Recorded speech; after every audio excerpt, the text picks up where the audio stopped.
ശബരിമല സ്വർണ്ണമോഷണ കേസിൽ തന്ത്രിമാരെ ചോദ്യം ചെയ്ത അന്വേഷണ സംഘം മഹസറിൽ ഇട്ടതിൽ വിശദീകരണം നൽകി. ഉണ്ണികൃഷ്ണൻ പോറ്റിയെ അറിയാമെന്ന് കണ്ടർ രാജീവൻ. അതിനെക്കുറിച്ചുള്ള കൂടുതൽ വിശദീകരണങ്ങളൊന്നും തരാൻ പറ്റത്തില്ല. എനിക്ക് നിയന്ത്രണങ്ങളുണ്ട്. ഉണ്ണികൃഷ്ണൻ പറ്റി അവിടെ വർക്ക് ചെയ്താണല്ലോ, എനിക്കറിയായിരിക്കും. ഞാനല്ല കൊണ്ടത് അതൊക്കെ SIT അടുത്ത് പറഞ്ഞിട്ടുണ്ടാവുന്നു. എനിക്ക് നിങ്ങളടുത്ത് പറയാൻ പറ്റത്തില്ല. എ പത്മകുമാർ നാളെ വൈകിട്ട് വരെ SIT കസ്റ്റഡിയിൽ. പത്മകുമാറിനെതിരെ CPIM നടപടിയെടുക്കാത്തതിൽ CPIക്ക് അതൃപ്തി.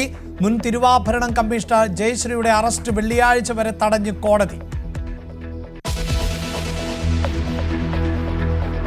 മുനമ്പം നിവാസികൾക്ക് ആശ്വാസം. റവന്യൂ അവകാശങ്ങൾ താൽക്കാലികമായി പുനഃസ്ഥാപിച്ചു ഹൈക്കോടതി. അന്തിമ വിധി വരും വരെ ഭൂമിക്ക് കരമടയ്ക്കാം. ഞങ്ങൾ ഇത് ചോദിച്ചു വാങ്ങിയ വിധിയാണ്. പുതിയൊരു നിയമം വന്നതിന്റെ ഒരൊറ്റ പിൻബലത്തിലാണ് ഇങ്ങനത്തെ ഒരു വിധി ഉണ്ടാക്കാനായിട്ടും ഇന്ന് സാധിച്ചിരിക്കുന്നത്.